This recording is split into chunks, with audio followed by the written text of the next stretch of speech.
vocês provavelmente viram na história da arquitetura, né? Vocês conhecem o Giovanni Piranesi, né? Gravador, também arquiteto e tal. E ele fez essa série de vistas de Roma que tiveram um impacto enorme no século XVIII. No século XVIII se consolidou assim a ideia de que os europeus cultos, né, tal, precisavam conhecer o continente, pelo menos algumas coisas do continente. Então eles faziam uma viagem por pontos turísticos ou pontos, né, para completar a sua formação. Então muitos iam para Roma e eles se deparavam, né, e eles já tinham visto essas gravuras do Piranesi e que são impressionantes, né, porque olha, o Pânteon aqui de uma forma dramática, monumental, imponente, né? O problema, né, é que você chegava em Roma e você tinha a coisa não era bem assim, né? Vou ter que passar o outro. Não o edifício está aí, né? Hoje é uma vista atual, né? Mas assim tem um descompasso grande, né? Uma discrepância grande entre a imagem que você tinha, né? E a realidade com a qual você se defronta. Quando você chega lá, muitos europeus se decepcionavam porque não era, né? Mas ele parecia maior, ele parecia mais dramático, parecia muito mais do que isso aqui que eu estou vendo, né? Então, isso que acontecia, digamos, no século XVIII, entre a imagem da realidade, entre a teoria dos fatos, né, e a referência objetiva desses fatos, né, acontece hoje. Quando vocês encontram alguns teóricos, vocês leem alguns textos e vocês têm a impressão que, nossa, né, saindo aqui para a rua, vou ter um mundo super interessante, um mundo fantástico, né? Vou dar aqui um exemplo, um primeiro exemplo, né? Por exemplo, basicamente, muitos pensadores hoje, eles tentam mostrar que o presente é uma coisa separada do passado. É como se a gente tivesse uma clivagem, né, em que a atualidade rompeu, né? Rompeu as suas linhas de continuidade com a história precedente, né? Isso baseia, você pega, por exemplo, coisas sobre mundo virtual, sobre comunicação, sobre internet, né? E você tem a impressão que aquilo lá está não só nas telas dos computadores, mas está aqui no jardim, na rua, na praça e tal. Agora, quando você tenta ajustar essa teoria à realidade, você percebe os problemas, né? Eu quero dar, por exemplo, um primeiro teórico, eu não vou citar o nome, porque ele fala o seguinte, o livro começava até muito bem, o livro começava interessante e tal, mas aí avançando para o presente, a coisa ia ficando muito desconjuntada, né? Então ele falava assim que hoje a realidade atual é uma realidade de paisagens flutuantes, né, e de ecossistemas informativos e tal. Um exemplo que ele dava é que no trânsito o movimento do carro produzia uma paisagem flutuante, né? E outro, daí ele falava das pichações, que as pichações, como são coisas transitórias, né, então você tinha um exemplo de virtualidade no mundo material, né? E daí ia para outdoors e depois passava para aqueles feixes de luz que o publicitário usa para inaugurar um prédio, alguma coisa toda que o arquiteto do Hitler já usava nos anos 30, né? A Catedral de Luz e tal. Mas, veja, basicamente, paisagem flutuante, né, já existe desde que o homem surgiu, né? Porque nós temos que andar, nos movimentar, você tem uma flutuação natural, né, no andar, né? Não é uma característica exclusiva da pós-modernidade, né? As pichações são um pouquinho mais recentes, mas mesmo assim as primeiras pinturas rupestres paleolíticas davam uns 40 a 50 mil anos atrás, né? também não é uma característica da atualidade. Ou seja, a teoria ela engasga quando tem que transferir aquele mundo virtual para o mundo material. Né? Ou seja, ela não encontra referência. Aí o texto não dá conta desse aspecto. Né? Passar para um outro exemplo. Tem um pensador francês, também não preciso citar, mas ele passou aqui por São Paulo e ele deixou essa descrição da cidade. Né? Quando eu caminhava com um grupo de amigos, sentia interpelado a atravessar uma determinada ponte por um locutor não localizado. Uma das características dessa cidade, que me parece estranha em vários aspectos, consiste no fato de que as intersecções de suas ruas procedem frequentemente por níveis separados por grandes alturas. Ele continua descrevendo, daí fala como isso teve recordações da infância, blá, blá, blá. Eu pensei assim, bom, caramba, intersecções procedem frequentemente por níveis separados por grandes alturas. Uma pessoa que nunca tenha passado por São Paulo, lê esse texto, imagina que a cidade é uma coisa assim. Porque nós estamos na metrópole do Espírito Santo, em que você tem as intersecções, né? Aqui nós temos, na época de hoje, mas hoje são helicópteros, porque, como disse outro, né, os ciclos aqui só viajam de helicópteros, você tem congestionamentos no ar e tal. Então aqui é a cidade de São Paulo. Né? Eu vi uma descrição dessa. E, então, eu ficava pensando, onde ele teria passado para ter essa ideia? Porque eu pensei, ou ele estava na 23 de maio, em algum dos viadutos, ou no alto da Dr. Arnaldo Cassumaré, ou no viaduto de Santa Ifigênia, ou no viaduto de...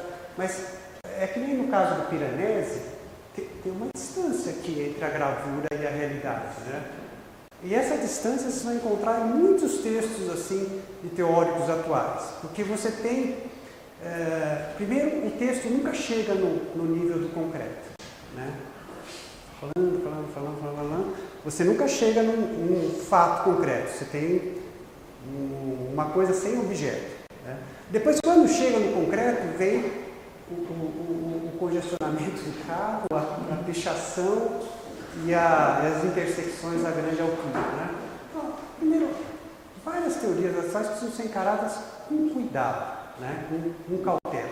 Então, em vez de, a minha proposta é, em vez de começar a analisar o presente como se não tivesse nada a ver com o passado, como se fosse uma coisa inteiramente nova e que fosse, digamos, uma projeção imediata de um joguinho de computador, alguma coisa que a imaginação postou na internet, né?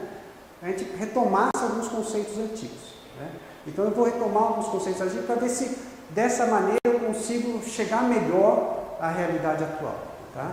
Então, primeiro, o que eu não vou fazer e agora o que eu vou fazer. Né? Vamos começar. Então, eu vou começar com uma coisa antiquíssima, né? Que é um conceito de beleza, né? Que hoje está fora de moda. Né? Para os gregos antigos, o belo é a forma de manifestação sensível do bem, da positividade, da positividade em geral. Né?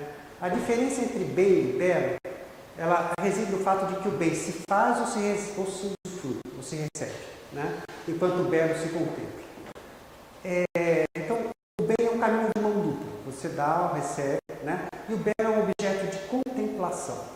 Contemplação não significa exatamente uma passividade absoluta. Tem uma interpretação errada nesse sentido. Né? Então, fala assim, mas uma instalação da Bienal, você precisa apertar o botão, você precisa dar... Não, contemplação significa, ela tem, digamos, uma prioridade sobre a ação, mas, vamos supor, a ciência é uma atividade eminentemente contemplativa. Você quer ver como as coisas acontecem, como a realidade é. Né? Mas, por exemplo, para eu conseguir ver a estrutura de um átomo, a estrutura das partículas elementares da matéria, eu preciso construir túneis gigantescos para fazer com que as partículas colidam entre si. Né? Então, para ter a minha atividade contemplativa, eu preciso de uma produção de equipamentos descomunais. Né? Ou seja, o fato é que tanto na arte como na ciência, a ação está subordinada à contemplação, está subordinada a um objetivo contemplativo. Quem quiser entrar para contemplar esse edifício vai ter que abrir porta, vai ter que andar, vai ter que apertar o interruptor. Ou seja, ele vai realizar uma série de ações. Mas essa série de ações, que são indispensáveis, né, estão subordinadas a uma contemplação. Então, beleza, ela pressupõe contemplação. Mas isso não significa que você não tenha que fazer nada, né? Agora, por que o belo é um objeto de contemplação? O belo é um objeto de contemplação porque o bem é uma coisa muito rara, né? O bem ele está em falta. O bem, digamos assim, o belo é um ideal, é promessa de felicidade de uma coisa que deveria existir, mas que existe ou existe de uma forma muito restrita. Então nós gostamos de contemplar o belo precisamente porque nós não podemos usufruir ou não podemos praticar o bem. Isso é uma coisa que aconteceu com muitos teóricos da estética. Eles eram inicialmente, por exemplo, no caso dos marxistas, digamos, vários, como Lukács, eles eram políticos, mas na hora que eles não puderam mais assim, participar da política, eles começaram a se dedicar à estética, né? Às vezes, quando você não consegue mais praticar o bem ou fazer o bem, é que você vai para uma esfera artística, né? Então vamos ver. Então eu vou começar com uma coisa bem velha, né? Por exemplo, o ideal de beleza feminina sempre guardou certa correlação com épocas de fome, né? Então, por exemplo, vocês comparem essa daqui, umas Três Graças pintadas pelo Rubens, com essa em 1635, com essa outra do pintor pré-rafaelita britânico, o Edward Burne-Jones, daquele grupo do Husky, né? 250 anos depois, né? Essa moça aqui é a mulher do Rubens. Ele tinha acabado de se casar. Com ela. Esse quadro, pode passar, ele começou a ser pintado em 1630 e o Rubens só foi terminar em 1635. Era um quadro para ele, não era uma encomenda, né? A moça lá da esquerda, a mulher dele, tinha 16 anos quando ele casou com ela, era uma aristocrata, rica também e tal. E ele serviu de modelo para muitos quadros do Rubens. Mas então, por que aquelas moças eram tão gordinhas, né? Olha, a Europa enfrentou, eu fui ver quantas crises de alimentos teve, foi o século inteiro. A situação piorou ainda mais no século XVIII, e a gente sabe disso porque a estatura média dos soldados, que servia como um indicador da estatura média da população, né, porque esse registro eles têm. A estatura média dos soldados ela foi diminuindo até o começo do século XIX. Ou seja, a desnutrição se agravou do século XVII até o começo do século XIX. Então, tinha fome, né? Fome na Europa, né? Apesar de você entender, né, por que havia preferência por pessoas mais gordas, né, você ainda sente um certo estranheza quando compara o quadro, né? Mas, por exemplo, para você ver que não é uma deficiência técnica do Rubens, né, pintar gente com celulite, né? Vocês vejam aqui, por exemplo, aqui é a filha do Rubens. Esse quadro aqui está mencionado na História da Arte do Ernst Gombrich, e o Gombrich embaixo do quadro, ele assinala assim que o Rubens achava que podia insuflar vida a qualquer figura com algumas pinceladas. Ele acrescenta assim, não, ele tinha razão, porque as coisas são impressionantes, né? São espantosas, de uma capacidade espantosa, né? Então, na verdade, o fato é que não era uma deficiência, um problema técnico, nada, era uma opção estética, né? Aquilo era bonito, né? E esse era o padrão de beleza, digamos assim, a gordura era o padrão de beleza não só da aristocracia, era o padrão de beleza do campesinato também. Nós temos, na época que o quadro do Rubens foi feito, a gente tem um relato de um camponês falando, se eu fosse rei só beberia gordura. Uma outra evidência disso é que quando vocês abrem livros de história da arte, vocês vão ver muitas esculturas e os homens têm umas barrigas salientes, assim.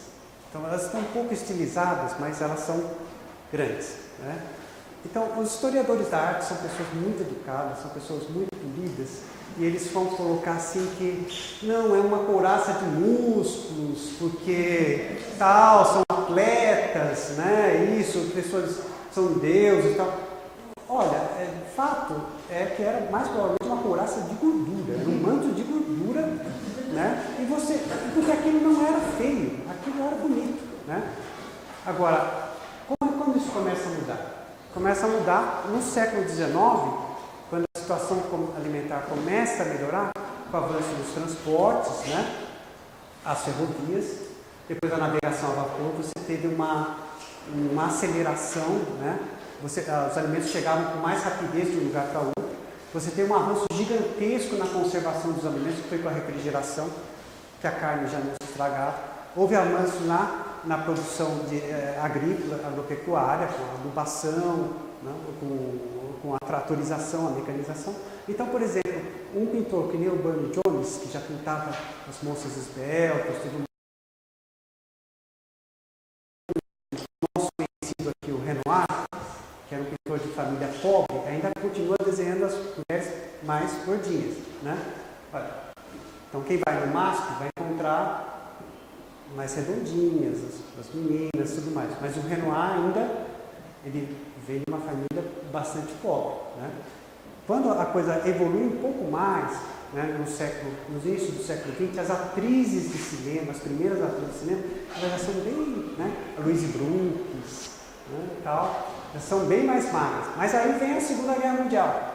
E os anos 40 foi um ano de devastação na Europa. O que acontece? Quando o cinema se recupera, você já tem a Marilyn Monroe, né? Aumentou um pouquinho, né? Daí nós chegamos na atualidade, né? Mas chegamos aqui. E à medida que você aumenta a proporção, a quantidade de pessoas obesas na sociedade, né? O nosso ideal de beleza é o contrário. Porque, o que é a beleza? Beleza é um ideal, é um dever ser, ou seja, aquilo que nós não somos, aquilo que nós não temos, aquilo que nós precisamos, né? Eu tenho sede. O que me falta? Me falta água, me falta o que eu não tenho. É isso que eu desejo, né? Desejo o que eu não sou, desejo o que eu não tenho. Então, a beleza, ela surge como um ideal daquilo que nós não está presente, aquilo que é muito recente. Então, nós vamos aqui, né?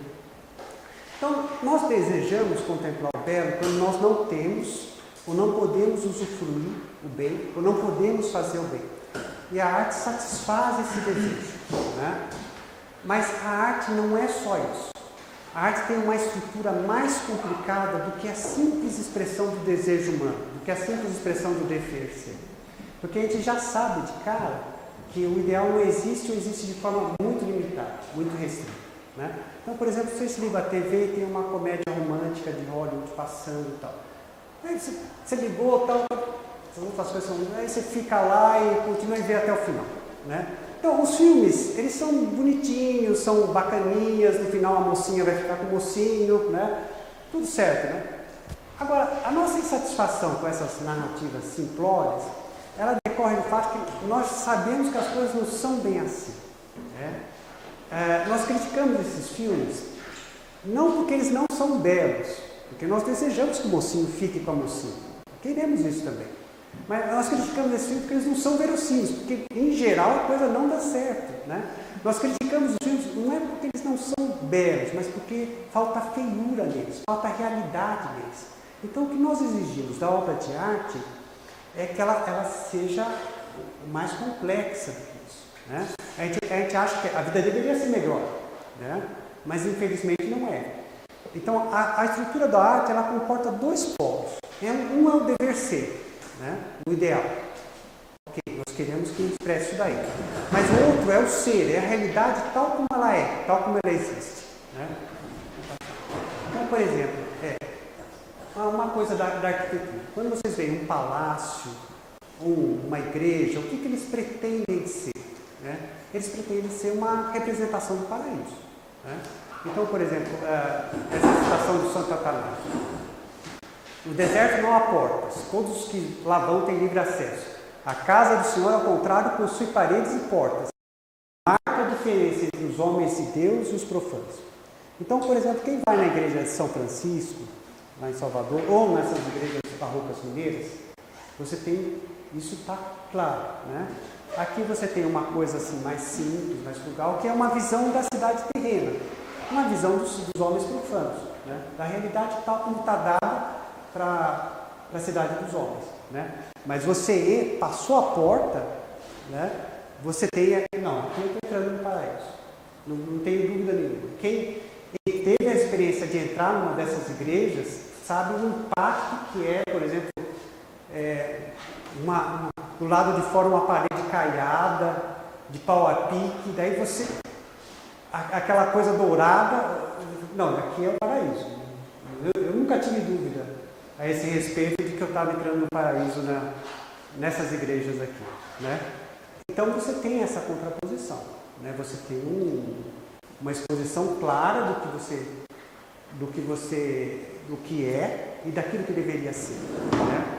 É assim, da mesma maneira que existem representações do paraíso, você tem representações do inferno. Porque, por exemplo, Carandiru também não escondia muito o que ele era, né? Essa prisão aqui na França, o Proudhon, num texto de 1865, ele escreve que esse daqui e aquele mercado de Ali, que foi demolido em 71, que eram os monumentos arquitetônicos mais impressionantes de Paris, né? O primeiro, o mercado que era funcional, e todo mundo percebia como ele era útil e tudo mais, e esse daqui porque ele era angustiante, né? Então, quando se olha para seus muros sem reboco, suas 1.200 celas, suas grades cerradas, sente-se um frio no coração, uma constrição no estômago. Adivinha-se que tudo ali foi combinado para tornar a vida dos desgraçados detidos atrás dessas grades tão insuportável quanto pode ser numa sociedade onde as correções corporais deram lugar às torturas morais, né? Então você tem uma representação do inferno, né? Ou seja, se você está do lado de fora, né, o lado de fora é onde deve ser, pessoas que respeitam a lei, e do lado de dentro as pessoas que não respeitam, né? Mas olha, a gente sabe que você, em alguma medida, você frauda um imposto de renda, que você não sei o que mais. Olha lá, o seu destino aqui é esse aqui, hein? Né? Na verdade, a gente sabe que quase, é que nós não pegamos você ainda, mas sabemos que ninguém é inocente, né? Mas não pegamos você, mas vamos pegar, né? E aqui você vem para cá, né? Então, ele está dando uma lição, ele está dizendo alguma coisa, esse edifício, né? Então, em cada edifício, essa oposição entre ser e dever ser, ela surge como uma contraposição entre o que nas outras artes digamos, o herói, né? No caso aqui é o usuário, né? E o seu antagonista, né? Em alguns edifícios, o usuário é uma figura positiva, um cara legal, né? Personifica o dever ser. E o antagonista é um cara malvado, né? Em outras obras ocorre o contrário, né? Então, por exemplo, às vezes, no caso, o usuário é apresentado como um modelo a ser admirado, por exemplo, o dono do palácio, né?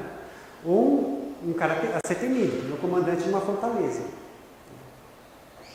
No outro caso, no caso das obras arquitetônicas, que é no caso da penitenciária e tal, a positividade está fora do edifício. Dentro estão os caras que devem ser evitados, né? Como os internos de um manicômio, talvez você se contamine, né? Se você, né? Ou punido, detentos de uma prisão, certo? Então, na arquitetura você tem essa estrutura. E você tem essa estrutura em todas as áreas, né? O problema é que nem sempre as coisas estão muito claras, né? Então, por exemplo, os quadros do Renoir, aquele quadro que nós vimos, em geral as figuras são felizes. Renoir, né? O Lunacharsky, que foi secretário da Cultura soviético no começo da Revolução, ele escreveu um ensaio que chama O Homem que Pintava a Felicidade. Eu falei assim, nossa, quando eu li o título, eu falei, putz, acertou, né? Pelo título já vi que estava tudo certo lá no ensaio, né? Mas o Lunacharsky observou o seguinte, que coisa, o Renoir nunca coloca nenhuma pessoa que trabalha como feliz. Ninguém trabalhando está feliz no quadro do Renoir. Eu já procurei, nunca achei, né? Se vocês acharem, mas deve ser uma realidade estatística se houver alguém trabalhando feliz no quadro do Renoir, né? Só é feliz quem não precisava trabalhar. E o Renoir começou a trabalhar aos 13 anos, né? Agora, um exemplo oposto, inverso, é esse do quadro dos Jogos Infantis do Bruegel, século XVI. Aqui estão 80 jogos ou brincadeiras que as crianças faziam na Holanda, na época da guerra com a Espanha, em que a Espanha tentava dominar. Né? 80. O curioso é que dessas 80 representações aqui, desses 80 detalhes, não tem uma criança sorrindo. Não tem uma criança rindo em brincadeiras. Ou seja, você tem uma representação da realidade tal como ela é. Né? Na época de uma época de terror, não há felicidade possível. Né? Agora, então, mesmo obras que aparentemente só retratam o dever ser, às vezes, que nem a do Renoir, implicitamente ela carrega uma refiguração do real, da realidade tal como ela é. E mesmo obras que aparentemente só retratam o ser, ou, por exemplo, só tem uma coisa negativa, né, elas também expressam um dever ser. Isso vale até na pintura abstrata. Né? Vocês pegam um quadro do Mondrian, por exemplo, você veja que é um quadro harmônico, né? Você tem um ideal de estabilidade, tranquilidade e tal, mas perceba uma coisa, as figuras todas têm tamanhos diferentes. Né? E elas também têm valores diferentes, valores cromáticos, valores, né? A posição é diferente. Né? Ou seja, a sociedade atual ela é feita toda de homens diferentes, com riquezas diferentes, tal, né? Mas há harmonia nisso tudo, mas existe desigualdade. Né? E um Pollock, por exemplo, você tem essa coisa luciante e não termina, né? Mas o resultado final tem uma certa beleza, tem uma certa harmonia. Né? Mas é uma situação, por exemplo, do mercado de trabalho. Né? Você tem uma ideia do que seja o mercado capitalista. Né? Mas então nós temos aqui uma estrutura básica da obra de arte. Né? Você tem essa oposição. Mas qual que é o tema da arte, então? O tema da arte, isso em vários filósofos vão insistir sobre isso, é o homem. Nós só consideramos artísticos objetos que dizem alguma coisa sobre nós, que narram alguma coisa que nos diz respeito. Todos os restantes caem fora da esfera estética. Isso não significa que tudo precise, por exemplo, você tem uma paisagem, você tem uma natureza morta e tal. Mas, nesse caso, esses objetos ou vão estar simbolizando os homens, né? Pega uma natureza morta do Pedro Alexandrino ou dos holandeses e tal, eles vão estar simbolizando, eles vão ser como índices das pessoas humanas, né? Ou uma paisagem, um ponto de vista humano sobre a realidade. Né? Então, de alguma maneira, o homem está presente aqui, seja com um ponto de vista, uma perspectiva sobre o mundo, né? Seja de forma simbólica, ou seja como um índice, né? Uma alegoria, de alguma maneira o homem está presente na obra de arte. Né? Então, a obra de arte então, é o objeto no qual o homem reconhece a sua presença do mundo. Né? E ele sempre aparece em determinada relação com o mundo. E essa relação, né, que origina essa tensão entre ser e dever ser. Né? Então, por exemplo, um romance, a estrutura de um romance como gênero, é sempre narrar a história de um herói problemático, um fulano degradado, relativamente degradado, que tem certos vícios, né, tem alguns problemas, mas quer encontrar valores autênticos, ele quer, né, encontrar o bem, virtude, alguma coisa assim, mas num mundo que está no estágio mais avançado de degradação, num mundo pior ainda do que ele. Né? Ele é melhor do que esse mundo, né, Don Quixote, mas ele quer encontrar esses valores autênticos num mundo que está no estágio de degradação mais acentuado. Né? E a história desse conflito vai ser, geralmente, o herói vai se dar mal. Em geral, não vai se dar bem nesse negócio. Né? Então, em cada gênero artístico, esse daí você tem essa contraposição entre o homem e o mundo. Né? Na pintura, uma coisa entre figura e fundo, tudo mais. Né? Vamos lá. E como é que as artes se dividem? Né? Como é que as artes se dividem em relação à maneira como elas tratam o homem? Se a gente pega um iluminista alemão, o Lessing, né, ele observa assim, olha, como é preciso que você tenha nas artes uma correlação entre significante e significado, né, eles precisam ter uma relação adequada entre si. Né? Então, signos que estão dispostos no espaço, né, ocupam partes no espaço, eles só conseguem espelhar objetos que existem no espaço. Então, são corpos. Né? Signos que estão dispostos no tempo, ou seja, que eles existem em sucessão, eles só conseguem espelhar objetos que existem no tempo, que são ações, fatos, eventos. Né? Então, diz o Lessing, os corpos são objeto da pintura e da escultura, e as ações são objeto da literatura, do teatro e, a gente diria hoje, do cinema. Né?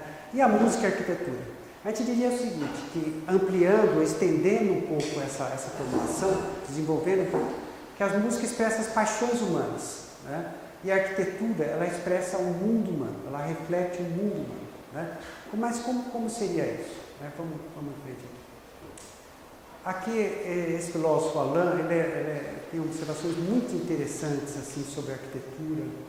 Né? Sobre a arquitetura ele acerta bastante. Assim. Então ele escreve, a arquitetura permanece do homem quando o homem retorna à sua faina ordinária, né? à sua rotina. Compare-se o contraste entre duas arenas. A multidão sentada atenta, olhos fixos na pista e em seguida deserta, com a lua iluminando essa montanha circular, essa cratera apagada. É evidente que a forma humana está ali naquele vazio. As arenas levam a marca da multidão sentada e atenta da mesma forma que a casa revela as marcas do homem na porta, na escada, no pilar, sem falar nos montes. A análise que ele faz de mobilidade é muito boa também. Né? Então, a arquitetura ela é a forma do corpo ausente. Né? Então, por exemplo, se o homem é convexo, né, o edifício precisa ser côncavo. Então, a arquitetura ela sempre reflete o homem pelo avesso, né? Porque as necessidades humanas elas surgem invertidas. Né? Então, se a luz é intensa, você precisa de varandas para criar zonas de sombra. Né? Se o céu é muito cinzento, é muito escuro, né? Você precisa abrir mais janelas.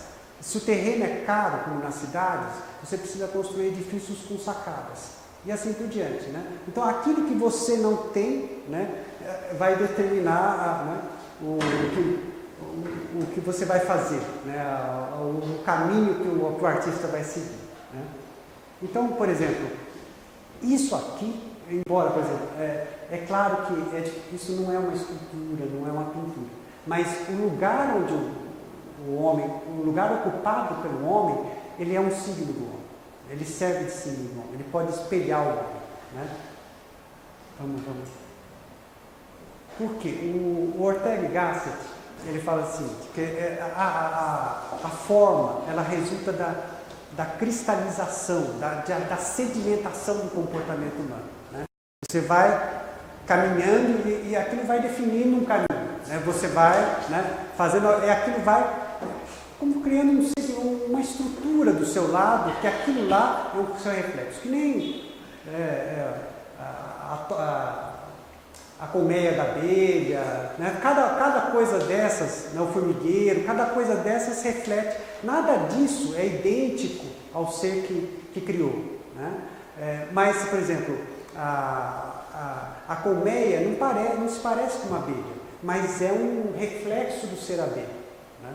Ou seja, nós sabemos que a gente vê uma colmeia, a gente sabe que tem abelha ou vespa por ali. Né? Então, ou seja, virou um signo daquele ser. Né? Então, a arquitetura é a forma do homem. Por isso que o edifício, ele não espelha, que nem a pintura e a arquitetura, a pintura e a escultura, não espelha a aparência do indivíduo, né? Mas espelha o modo de ser, né? A essência do indivíduo, né? O impacto do indivíduo. Né? Por essa razão, em parte por essa razão, alguns filósofos, né, eles vão dizer que a arquitetura é a primeira arte. Você pega, por exemplo, isso já aparece no Diderot, ele fala um relato que ele fala de como é que surgiram as primeiras obras e tudo mais, e principalmente o Hegel que vai insistir nesse ponto, né, de que a arquitetura é a primeira arte que aparece, sempre, né, e o Hegel é muito criticado e tal, mas eu acho que essa discussão de que se a primeira arte do ponto de vista histórico, ela está mal colocada. Vamos colocar que a gente não tem nunca como decidir qual foi a primeira arte, porque não estávamos lá, né? E aquilo também não era arte para aquelas pessoas, não existia esse conceito, né? Nem foi feito com essa intenção. Mas assim, eu diria que a arquitetura é a primeira arte do ponto de vista ontológico, né? Porque o que acontece com esses edifícios, o que acontece com esses objetos, é que chega um momento em que o fulano pega e fala assim, pô, essa coisa aqui, eu reconheço a minha cara nesse objeto, né? Eu reconheço o meu rosto reconheço as minhas marcas nesse objeto, né? E esse é o momento de nascimento de um objeto artístico, que o homem reconhece a sua presença no mundo, né? E a arquitetura, a característica dela, ela conseguiu fixar esse momento da passagem, né? O momento em que da esfera não artística, da esfera dos objetos úteis em geral, dos artefatos em geral, eles se transformam em artísticos. Então, na arquitetura consegue fixar exatamente esse momento da passagem, né? Esse instante que marca o nascimento da esfera estética em geral. Eles precisam respeitar certas condições, né?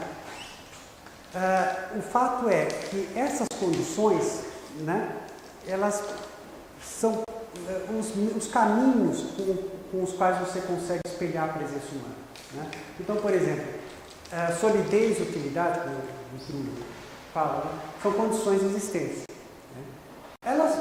Mas uma edificação qualquer, ela não vai ser bela, né, não vai ser artística só por ser sólida ou por ser útil, né?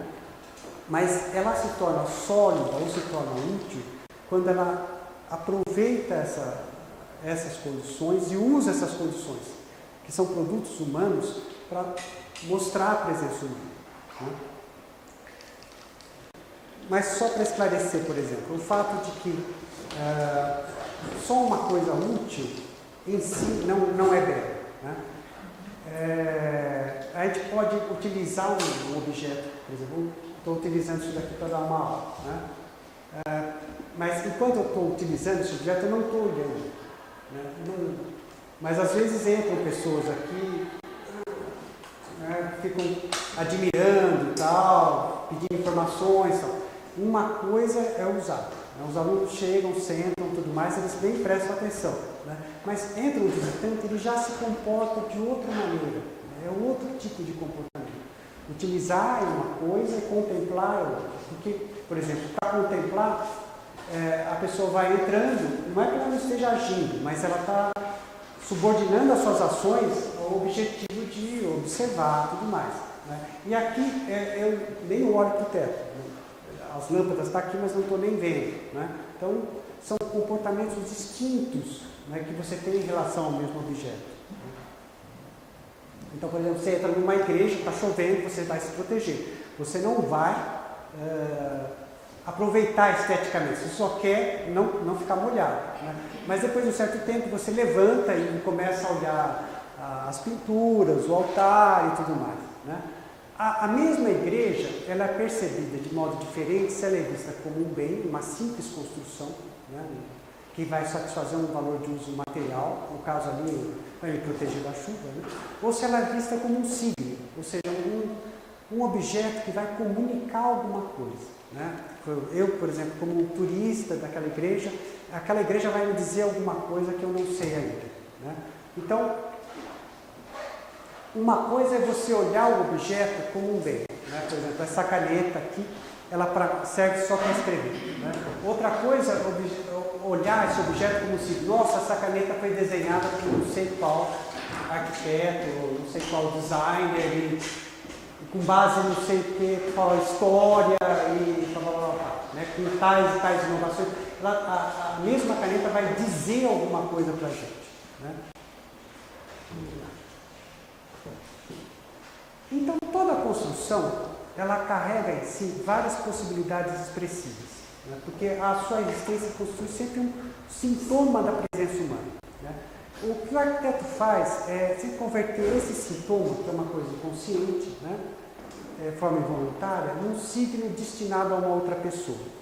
Agora, para fazer essa transformação de um objeto útil, né, não artístico, um bem, né, num signo, ele pega um elemento dessa construção usual e o altera. Ele vai introduzir uma variação, né, para que chamar a atenção, né, e criar uma coisa que, né, seja capaz de expressar o homem. Né? Então, segundo o historiador George Kubrick, que tem um livro interessante chamado Forma do Tempo, o que o artista faz, o arquiteto também, né, é introduzir uma variação numa repetição. Quer dizer, essa variação é uma mudança que seja suficientemente visível para chamar a atenção, mas que não seja demasiado ousada a ponto de tornar a obra incompreensível.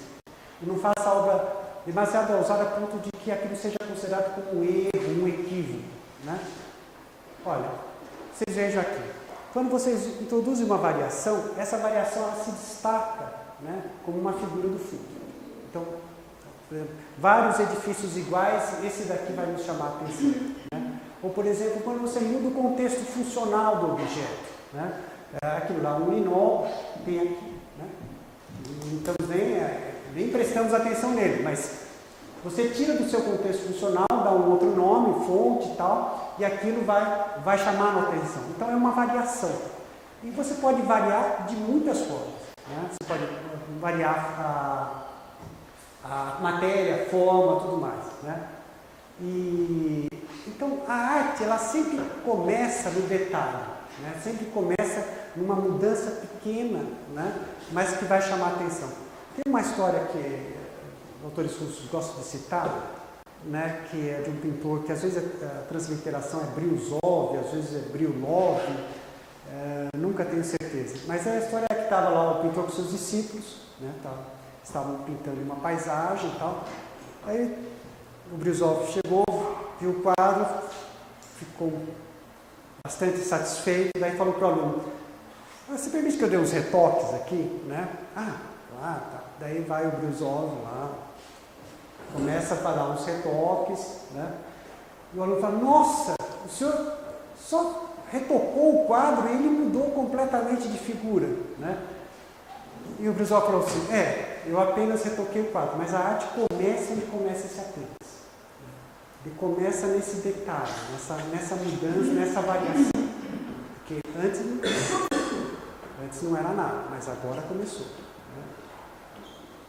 Então, veja, basicamente, um edifício artístico, ele constitui uma figura, né?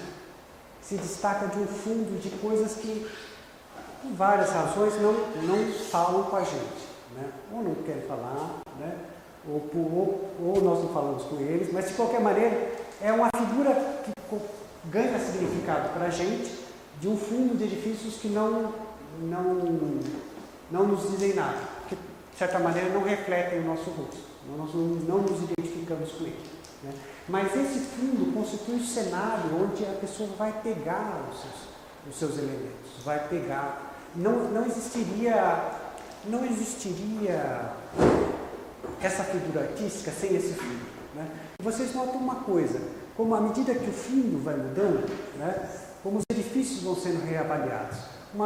Que nem, por exemplo, faz um certo tempo, né, apareceu uma tese do Marcelo Pupi, né, uma história não moderna da arquitetura brasileira, que você já tem uma revalorização dos edifícios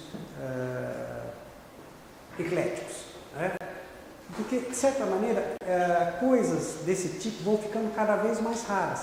Se antes você tem uma grande quantidade deles, eles constituem esse fundo meio invisível. Né? À medida que eles vão rareando, eles vão se transformando em figuras. Não pode demolir e tal, não sei o que mais. Ou seja, aquilo já passa a chamar a atenção, você tem discussões sobre o que, né? Mas essa escassez relativa também é determinante para que uma coisa seja figura ou fundo. Né?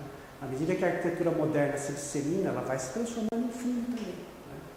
Então é bem complicado. Agora, o problema é que historiadores da arte, em geral, só destacam inovações bem-sucedidas, né? Variações bem-sucedidas. Então você tem a ilusão de que qualquer variação, qualquer inovação é boa. E, na verdade, na realidade, quase tudo que é proposto é descartável. Quase tudo que é tentado e tudo mais não é acolhido. né? Mas na história da arte só vai registrar sucesso, né? Não tem dúvida. O que está lá foi institucionalizado, entrou no processo pedagógico, olha só, tá? E na prática a coisa não é tão simples assim, né? Vamos em frente. Então, por exemplo, nem sempre a variação diz alguma coisa, nem sempre ela tem um significado humano, né? Por exemplo, aqui a pintura do Van Gogh, né?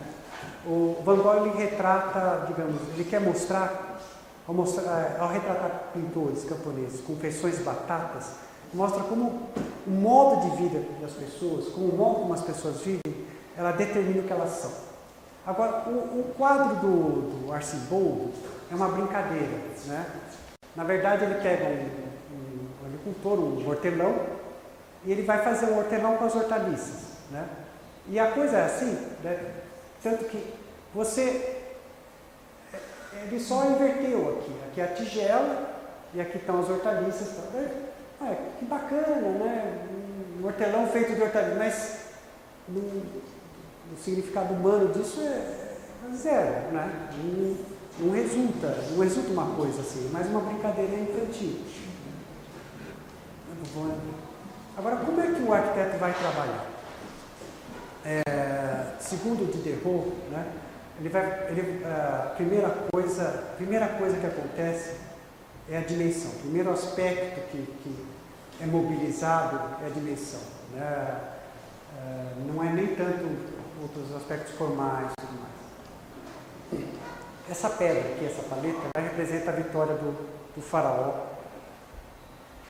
do Alto Egito sobre os inimigos do Baixo Egito, e ele vai unificar o Egito, vai nascer o Egito, a civilização tal como nós conhecemos, né?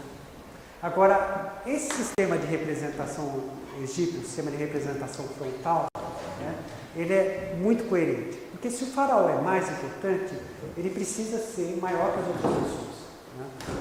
Porque o artista está trabalhando para dizer a verdade. Inclusive, isso daqui não é feito para o público em geral. Essa pedra é para o faraó, para a nobreza, né? Ou seja, se o artista mentir aqui, né, ele está perdido. Ele está produzindo para pessoas sofisticadas, né, que sabem a verdade, né? Então, e a verdade é que o faraó é mais importante. Então, se ele é mais importante, ele precisa ser maior, né? Essa representação, né, com esse conceito, né, ele data de 5 séculos antes da primeira pirâmide, né? O mesmo princípio acaba sendo aplicado em outra linguagem. Você tem um túmulo, obviamente também não é um túmulo do campesinato, né? Mas você tem um túmulo, e como é que você vai chamar a atenção para a sua obra, né? Você vai chamar a atenção por meio de uma hipérbole, né? Você vai transformar o seu túmulo num super túmulo, você vai amplificá-lo até que ele se destaque da massa de outros túmulos, da nobreza e tudo mais, mas olha, aqui de fato essa pessoa é diferente, né? Então, segundo Lacan, o túmulo já é um signo por excelência, porque se tem um túmulo ali, tem um homem ali, né? Então, o túmulo ele já indica uma presença humana, né? Mas existem muitos, né? Muitos. Como é que você chama a atenção, né? Você chama a atenção por meio de algum recurso, né? De alguma variação que te destaque desse fruto, né? Então, aqui no caso, por amplificação, por meio de uma hipérbole, né? Vamos em frente aqui. E quando você destaca o seu objeto, quando você destaca o seu signo, né, você volta para aquelas coisas. O túmulo vai expressar duas coisas, né? Primeiro, a sua função. Você mostra, digamos assim, a necessidade que ele está cumprindo. Ele está abrigando um homem, e nessa medida é um signo do homem, né? E essa função não necessariamente é apenas uma função real, efetiva. Ela pode ser uma função potencial, né? Por exemplo, um palácio que não é habitado, mas poderia ser habitado, né? Uma função que já existiu, né? Foi habitada. A função ela pode existir de uma forma apenas potencial no edifício, mas você tem uma representação dessa funcionalidade, dessa possibilidade de função, né? E você tem o ideal, porque o edifício está mobilizando também o desejo, os sonhos do contemplador, né? Porque o faraó morreu, mas pela pirâmide ele conseguiu se eternizar, né? Ele se destacou, né? Então esse prazer estético que a pirâmide proporciona vem desse desejo, né? De ser imortal, de ser grande e tudo mais. Esse desejo que está expresso ali também é o desejo do contemplador, né? Então também gostaríamos disso, né? E quando você constrói uma coisa que se destaca, um signo que se destaca, ele acaba acarretando, ele acaba ganhando significações adicionais, né? Por exemplo, o Vohringer, ele escreveu que a pirâmide representa uma montanha artificialmente produzida, precisamente por imitação das montanhas naturais que haviam sido refúgios oferecidos pela natureza para a preservação dos mortos. Ou seja, a pirâmide, ali no caso, constitui a mimese, uma montanha artificial que é a imitação, né? Uma mimese de uma montanha natural. As montanhas naturais serviram de refúgio para os homens primitivos e depois de túmulos para esses homens primitivos, né? E a montanha artificial ela também ganha esse significado de ser, digamos, uma escultura, né? uma mimese de alguma coisa natural. E o Alain, de novo, que para quem essa pirâmide, a ideia de pirâmide, veio de uma derivação dessas tumbas de pedras que colocavam em cima de mortos nos campos, né? Então, por exemplo, dessa ideia primitiva de acumular pedras, né, você chega na pirâmide. Não é exato, mas é bem contado, né? Uma ideia interessante. O gesto preciso produziu o signo preciso, né? Então, sempre surge de variações, né? Você sabe, né, que as primeiras colunas gregas eram de madeira. Quando você troca a madeira pela pedra, você já produz um destaque, né? Você já destaca isso daquele fundo de templos de madeira, né? E se você, no caso, em vez de usar uma coluna, você coloca duas colunas, você já vai sugerir, que nem o Perrault, você já vai sugerir, nossa, minha construção ela é muito mais pesada, ela precisa de uma carga, de um suporte muito maior, né? Então, como é imponente, como é importante assim, né, o meu edifício, né? Ou no caso do Niemeyer, quando pega aqui de um pilotis, coloca dois, né? E vocês vejam como existe assim um significado assim, como de alguma maneira o homem está presente aqui, né? O David Hume, ele dizia, por que a coluna ela se estreita no alto, né? Porque o estreitamento é necessário para mostrar que você está fazendo força para sustentar um ponto, né? Então as colunas se estreitam para evidenciar que aquilo é pesado e você está sustentando aquilo lá, né? E o Niemeyer, né, já usa de uma forma um pouco diferente. Vocês lembram do Atlas sustentando o mundo? Então vocês aqui também têm uma representação antropomórfica, né? Aqui também recorda um pouco esse ato de sustentação, reforça essa ideia, né? Vamos em frente aqui. Então, quando essas coisas que são condições de existência da arquitetura, que nem diz o Vitruvio, né? Elas se tornam meios para expressar o homem, né?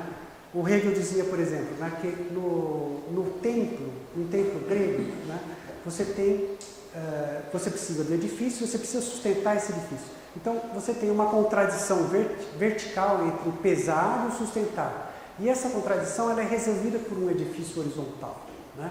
Quando você chega numa catedral gótica, né, que tem uma função diferente, que é aquela função que Santo Atanásio dizia, precisa separar os homens de Deus, os homens profanos, né? A sua função é diferente, né? Você precisa criar uma estrutura vedante, criar um cercamento, que nem os discípulos do Heidegger ficam insistindo, né? Você precisa cercar tudo, né, para fazer essa separação. Então essa contradição horizontal de unir e separar, ela precisa ser resolvida por um edifício vertical. Né? Então, mas de uma maneira ou de outra, né, você vai expressando o homem, vai expressando os homens do seu tempo. Né? Então, a arquitetura está sempre atada a duas necessidades. Né? Essa necessidade humana, da funcionalidade em sentido estrito, né? E essa necessidade natural, né, de você precisa de meios de sustentação para que o edifício se mantenha e cumpra a primeira necessidade. Então, ela é duplamente representativa. Né? Ela vai expondo essa relação direta com o homem e a relação também com o mundo. Né? Ela não pressupõe exatamente, a obra de arte, ela não pressupõe exatamente a satisfação da necessidade. O que é artístico é a representação dessa satisfação. Né? Por exemplo, o Adam Smith, ele dá um exemplo que fala assim, né? Você entra nessa sala, teve um seminário, né? As cadeiras estão dispostas de maneira desorganizada, né? Você fica irritado, né? Porque você queria chegar e descansar. Aí, mas aquilo lá provoca mal-estar. Aí você pega e começa a ajeitar as cadeiras e colocar as cadeiras no lugar. Né? E depois, né, de colocar as cadeiras no lugar, você se senta. Né? Essa representação das cadeiras no lugar, eu falo assim, se ele tivesse chegado e sentado logo numa cadeira, já tinha a sua satisfação, digamos, a sua finalidade resolvida. Né? Já teria cumprido a cadeira já teria cumprido a sua função. Mas ele queria uma aparência. Ele queria que essa satisfação tivesse representada. Né? Então, o Adam Smith fala assim, essa beleza não vem bem da utilidade em si, mas da representação dessa utilidade, dessa funcionalidade. Né? Então, a gente se engana quando acha, por exemplo, que só a utilidade ou a solidez resultem em alguma coisa. Não. Precisa da representação dessa satisfação. E às vezes uma coisa que menos útil produz uma aparência, né, mais artística, mais estética. Mas de qualquer maneira, precisa. Não, vou voltar uma coisa aqui. O Wagner, né, ele observa assim, né, criticando a arquitetura da época dele, ele escreve, o que tiver de lado das carências reais às quais a arte corresponde é carência do luxo, do desnecessário. E a essa arquitetura só pode servir através do supérfluo, do desnecessário, repetindo edifícios de outros tempos, de épocas que produziam por desejo de beleza, unindo em configurações remendadas, destituídas de unidade, todos os estilos arquitetônicos do mundo, do inquieto desejo de variação, sendo uma arquitetura que procede segundo a arbitrariedade da moda, obrigada a aceitar as frívolas leis como se fossem suas, precisamente porque nada tem que configurar por necessidade interna. Né? Então, quando a gente não tem uma necessidade, você pode ter essa representação do dever ser, né? Mas sem um elemento mimético, sem uma representação da necessidade, você cai numa coisa muito artificial, né? Muito descolada da necessidade. Né? Presta atenção nas mãos do Mickey e da Minnie. Né? Vamos em frente. Porque, por exemplo, né, quando a gente encontra artistas de verdade, você vê aqui que o El Greco ele pega pesado aqui nas mãos do cardeal, do inquisidor, né, que é representado com garras de rapina, mas dá uma aliviada no rosto. Né? E o Velázquez, 50 anos depois, ele pega mais leve nas mãos, né, mas o rosto fica mais expressivo. Né? Agora, quando a gente passa assim, para outras figuras, aqui nós estamos no plano do Mickey e da Minnie. Né? Aliás, as mãos são muito parecidas, inclusive. Né?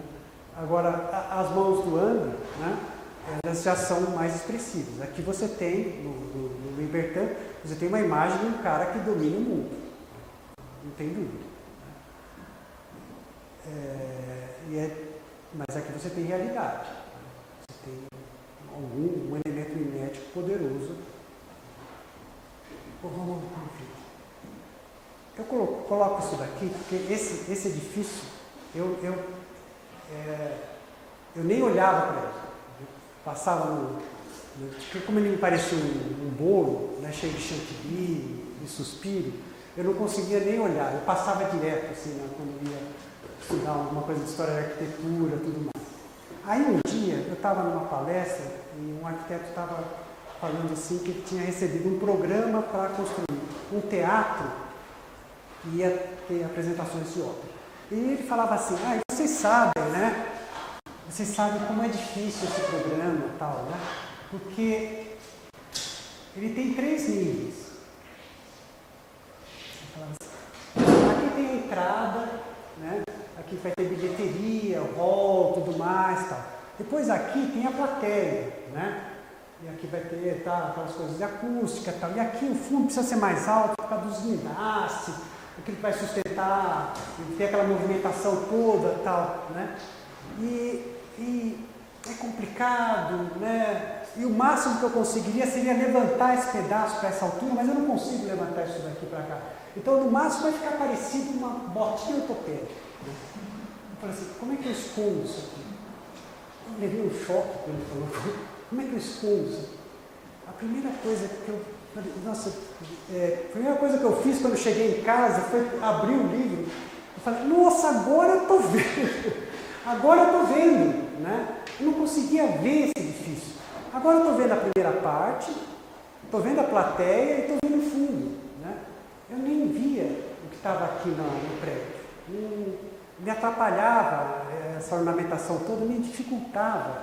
Mas depois eu falei assim, nossa, mas é bom, né? Eu comecei a achar aqui, né?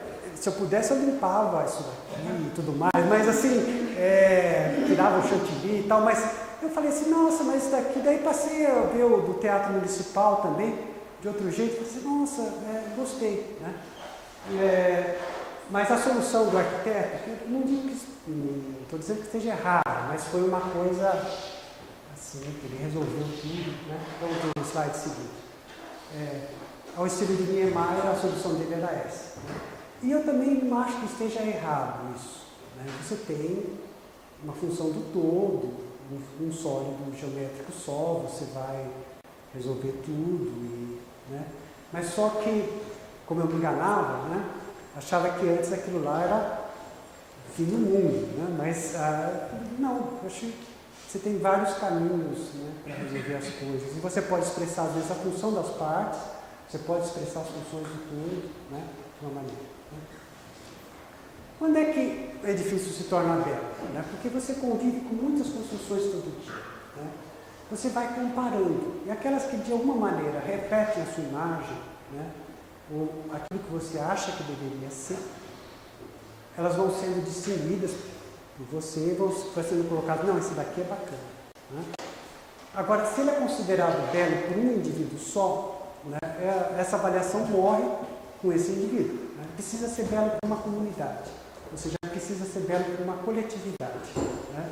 Ele precisa, o signo não é uma coisa que seja, ou seja, só tem significado, o signo só existe no plano social. Né? Precisa ter um significado coletivo. Né? Uma coisa que existe para o indivíduo não existe. Né? Não existe no plano da linguagem. Né? Como existe? Mas como, por exemplo, os edifícios, eles exercem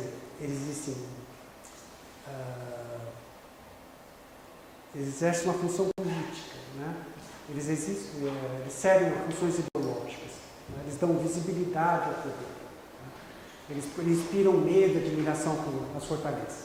Então, nenhum tipo de arquitetura, né, como diz esse Cortez, né, de projeto, esqueci a missão, configura-se como inocente, configura-se como meio para ajudar a legitimar uma ideologia que sustenta uma estrutura social.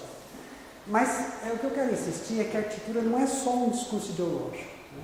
Porque se fosse, a gente já teria deixado de contemplar aquelas pirâmides, o templo, o grego, a catedral gótica, porque essas ideologias já caducaram.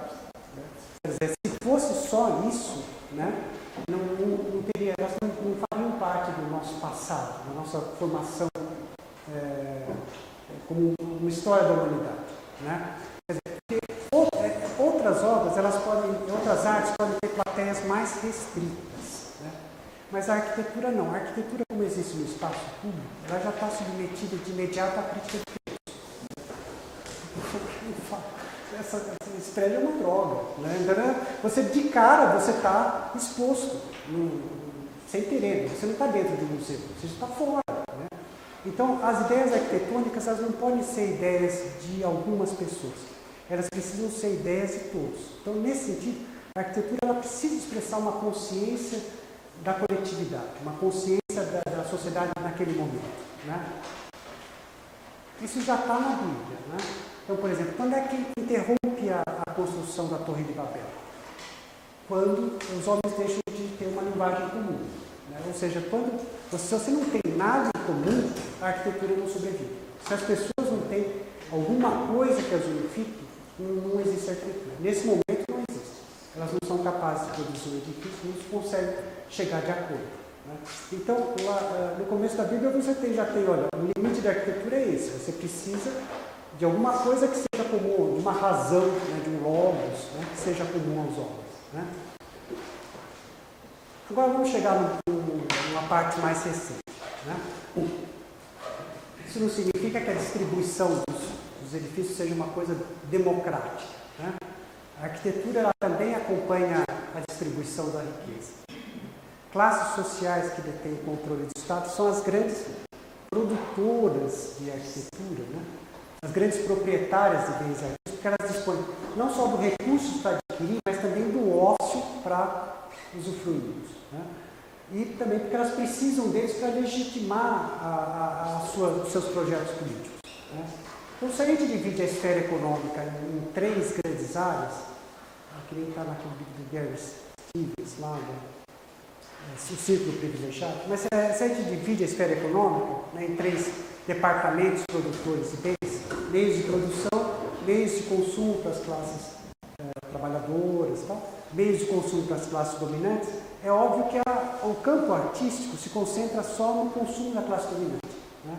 Porque você precisa de excedente para financiar residências de grandes proprietários, para financiar a construção de templos, para financiar a construção de monumentos públicos. As demais obras elas só precisam ser funcionais, você não exige mais delas, né? O problema é que nas sociedades pré-capitalistas, esse excedente era uma riqueza de fruição, né? Você pegava e você já colocava, construir um palácio, uma terma, um templo, tal, uma catedral. Então, esse excedente ele não era reinvestido de forma sistemática na produção. Quando começa o capitalismo, isso é uma obrigação capitalista, porque se você não reinvestir seu lucro, você vai perder lugar do seu concorrente, que ele está reinvestindo. Se você não fizer o mesmo, você vai se dar mal, né? Então, a obrigação de reinvestir o excedente, ela constitui um limite estético, porque você restringe a possibilidade de usar aquele produto excedente com finalidades artísticas, né? O problema é que, à medida que o capitalismo avança, você precisa, de certa maneira, exibir a sua riqueza. Mas por que você precisa exibir a sua riqueza? Porque você exibindo a sua riqueza, isso vira, digamos, a garantia de que você tem recursos suficientes para tomar empréstimo, né? Então, se eu sou rico, com certeza eu vou pagar os empréstimos que eu tomar, né? Então, surgem dois conflitos, né? O primeiro, o desejo de ostentar a riqueza passa a se contrapor ao desejo de reinvestir. Isso constitui, digamos, o fundamento último, né, de duas tendências estéticas do capital. Quer dizer, uma é o funcionalismo, né, que ele corresponde à necessidade de você, essa tendência de reinvestir lucro, você precisa gastar menos, né, com decoração e tudo mais, você precisa de uma funcionalidade mais assim. E o outro é aquilo que vão ser os estilos ecléticos, historicistas e tudo mais, né? Ou seja, você precisa exibir a sua riqueza, né, para conquistar mais capital excedente, né? Então, por exemplo, tem aquele livro do Giovanni Arrighi, né, O Longo Século XX, ele mostra lá que, por exemplo, o capitalismo ele tem vários ciclos de acumulação, né? na Itália, nas cidades italianas, depois Holanda, a Inglaterra, Estados Unidos. Né? Então, basicamente, né, tem uma fase que você está ampliando a produção das suas indústrias, está construindo mais manufaturas de lã, de algodão e tudo mais, né? E tem uma fase que você está se retraindo, aquelas indústrias já estão prontas, você está recebendo lucros, dividendos, né? É uma fase de predomínio financeiro. Né? Então, nessa fase de expansão, digamos assim, predomina uma tendência funcional. Né? Você não pode ficar gastando tanto com decoração. Né? A fase de decoração, ela surge já no período de decadência, num período de declínio que você já tem recursos financeiros voltando. Mesmo aqui no Brasil, vocês notam, por exemplo, que a ornamentação de igrejas mineiras, baianas, ela não é feita na fase inicial, que você está abrindo as minas, ou que você começou a implantar os engenhos de cana-de-açúcar. Né? Aquela igreja de São Francisco, aquele ouro todo veio de 1759 em diante, já veio na fase que a coisa estava declinando, né? Uma fase, digamos, financeira. Né? Nas igrejas de Minas também, né? Não é na fase inicial, nessa fase você nem mal está aplicando na construção de igrejas, são capelinhas e tudo mais. Né? Então você tem essa correlação. Tem um momento que você está sem dinheiro porque você investiu. E tem um momento que o dinheiro volta, porque volta na forma de aplicações financeiras. Né? Então o neoclassicismo, ele emerge claramente numa etapa de expansão material do ciclo de expansão liderado pelo capitalismo britânico. Né? E o ecletismo, ele surge na etapa financeira, né? Que esse dinheiro está voltando e você tem mais opções de dispêndio. Né? O funcionalismo ele emerge numa etapa de expansão material do capitalismo americano. Né? E o pós-modernismo na etapa financeira. Nós estamos ainda nessa fase, mas já num período de transição. Né? Agora, seria correto caracterizar, digamos assim, o pós-modernismo como um tipo de ecletismo? Eu gosto do que o Habermas escreveu sobre isso, nesse arquitetura moderna e pós-moderna. Eu não discordo dele nesse ponto. Né? Eu acho, por exemplo, que o único atributo comum a essas várias vertentes pós-modernas é a negação de algum aspecto do funcionalismo. Né? Você pega um aspecto do funcionalismo e nega. Né? Mas a simples negação de um estilo não cria um outro estilo. Né? Você cria uma multiplicidade de possibilidades estéticas, mas não é um estilo que surgiu. Né? Claro, desde aquilo digamos assim, do fim do modernismo, né?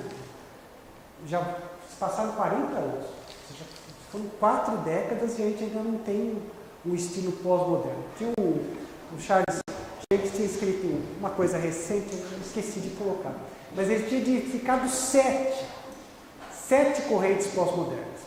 Agora, imagina, não é um estilo, não é Renascimento versus Gótico versus Renascimento, não, 7. Né?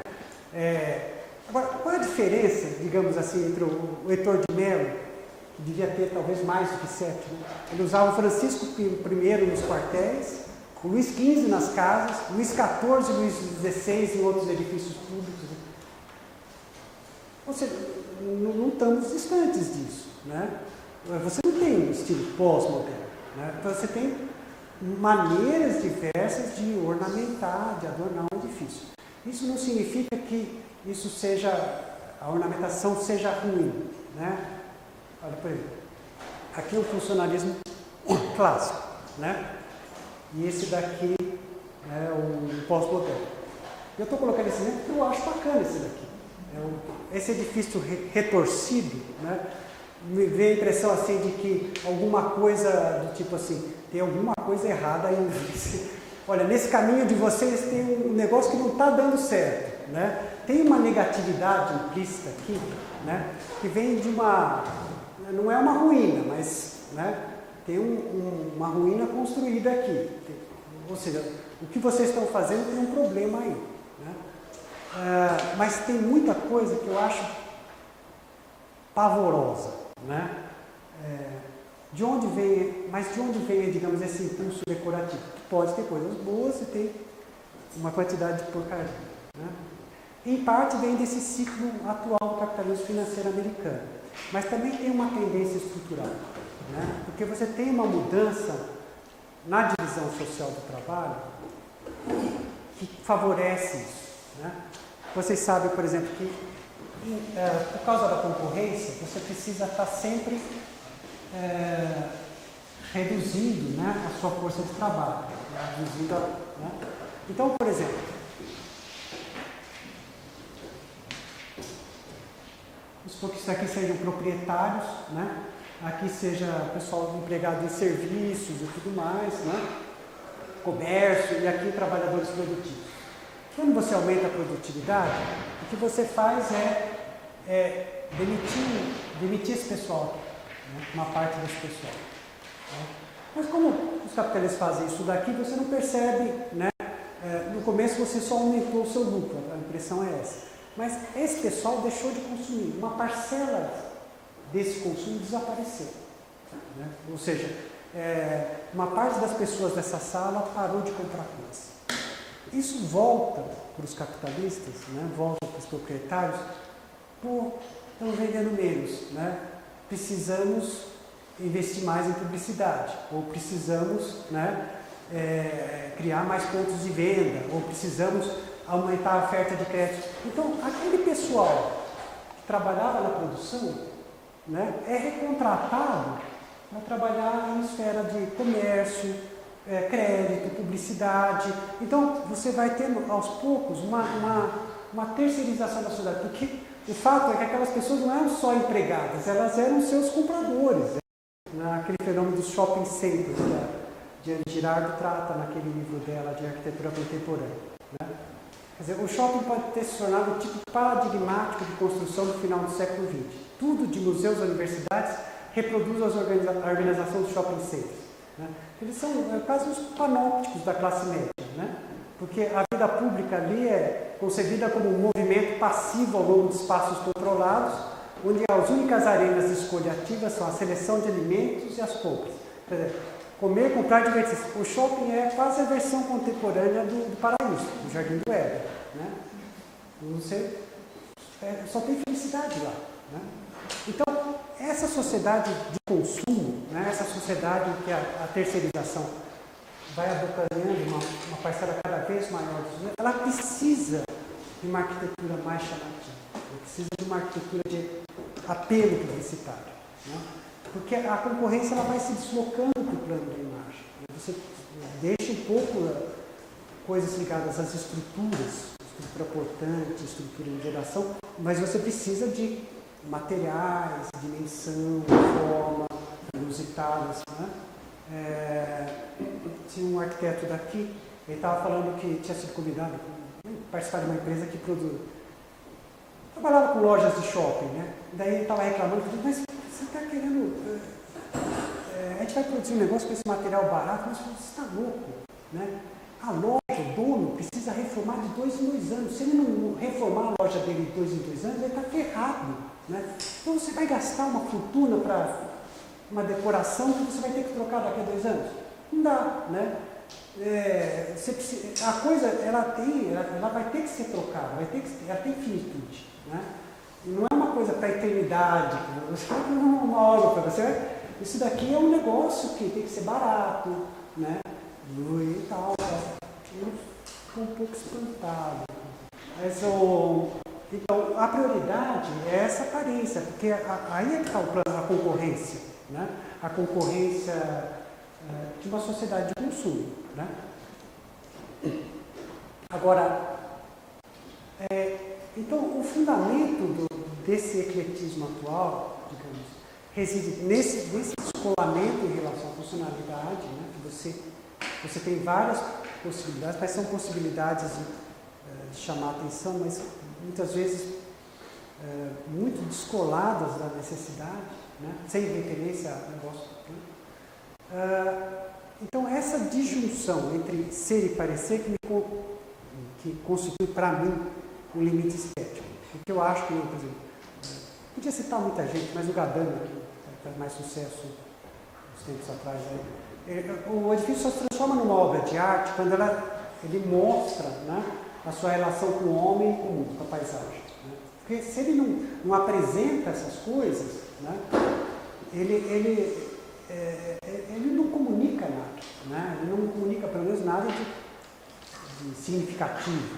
Né? Agora, uma coisa que é positiva, do meu ponto de vista, é que nós estamos começando um outro ciclo de expansão material do capitalismo. Né? Quer dizer, a China, a Índia estão avançando bastante, então talvez exista um funcionalismo novo a caminho. Né? Me anima um pouquinho, mas não sei, vamos aguardar. Falando direto. Né?